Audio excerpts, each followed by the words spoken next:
Des lettres provenant de toute la Chine s'empilent comme une montagne. Plus de 10 000 ont été collectées en seulement quelques années, dans les années 1990. Ce sont des pétitions émanant de victimes de la guerre, des personnes emmenées au Japon comme travailleurs forcés, des familles déchirées par des bombardements aveugles, et des jeunes filles âgées d'accent grave peine 16 enviolées par des soldats japonais.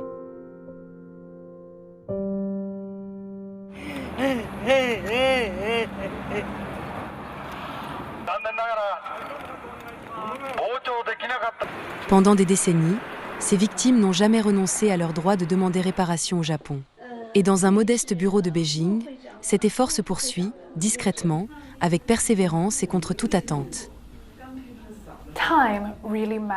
Le temps est vraiment important ici, comme le montre ce panneau. Il comporte 2 caractères chinois qui signifient changement à cheval. Ensemble, ils forment l'expression changer immédiatement. Cela traduit bien la pression et l'urgence que ressentent les gens dans ce lieu. Le groupe s'appelle la Fédération chinoise des plaintes civiles contre le Japon.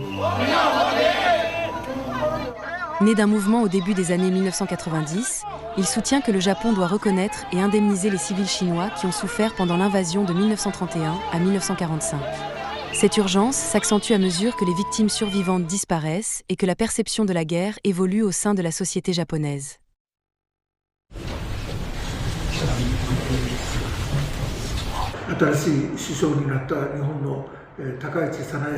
Les récentes déclarations de la première ministre Sanae Takaichi selon lesquelles une crise à Taïwan serait considérée comme une situation menaçant la survie du Japon et que les forces d'autodéfense japonaises devraient, voire pourraient, mener des actions militaires contre la Chine montrent précisément que l'idée selon laquelle la guerre contre la Chine est une erreur s'affaiblit de plus en plus au Japon. Au cours des dernières décennies, les victimes chinoises ont intenté plus de 20 procès au Japon, soutenus par la Fédération et par des avocats japonais tels que Maître Keiichiro. Mais tous les procès importants ont été rejetés. Les tribunaux japonais ont souvent invoqué des doctrines telles que l'immunité de l'État ou la renonciation. Les réparations de guerre accordées entre États et les réparations accordées aux particuliers qui ont été des victimes sont 2 choses différentes.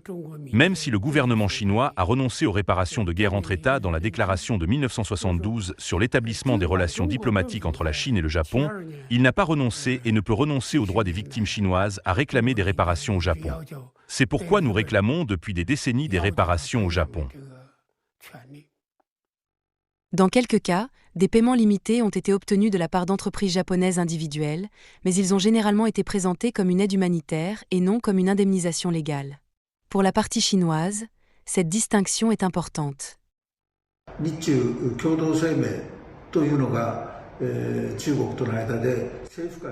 Dans le communiqué conjoint de 1972, le Japon a déclaré avoir profondément réfléchi aux dommages considérables infligés à la Chine pendant la guerre.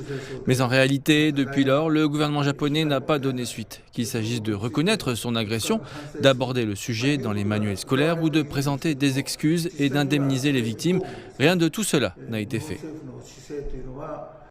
Messieurs Shen et Keiichiro travaillent tous deux avec des plaignants chinois depuis des décennies. Ils affirment que si les voies juridiques sont presque entièrement fermées au Japon, il reste des voies civiles et politiques. Au cœur de ces demandes se trouve un point simple. Le Japon doit reconnaître ses torts. Sans cette reconnaissance, la résurgence du militarisme est toujours une possibilité réelle.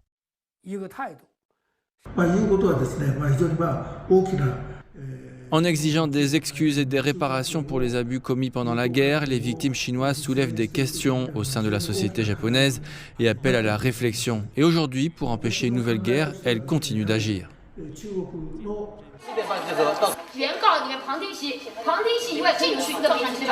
Partout en Chine, de nombreux individus et groupes locaux continuent de réclamer des comptes au Japon.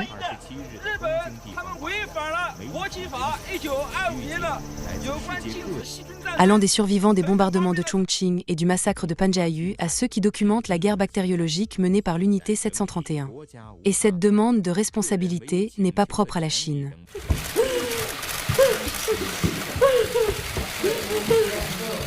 En République de Corée et aux Philippines, des survivants et des groupes civiques ont également passé des décennies à contester les obstacles juridiques et à faire pression sur le Japon pour qu'il reconnaisse les abus commis pendant la guerre. Leurs efforts, à travers des poursuites judiciaires, des pétitions et des campagnes de sensibilisation, visent tous le même objectif: obtenir justice pour les victimes de la guerre et veiller à ce que l'histoire ne soit ni oubliée ni répétée.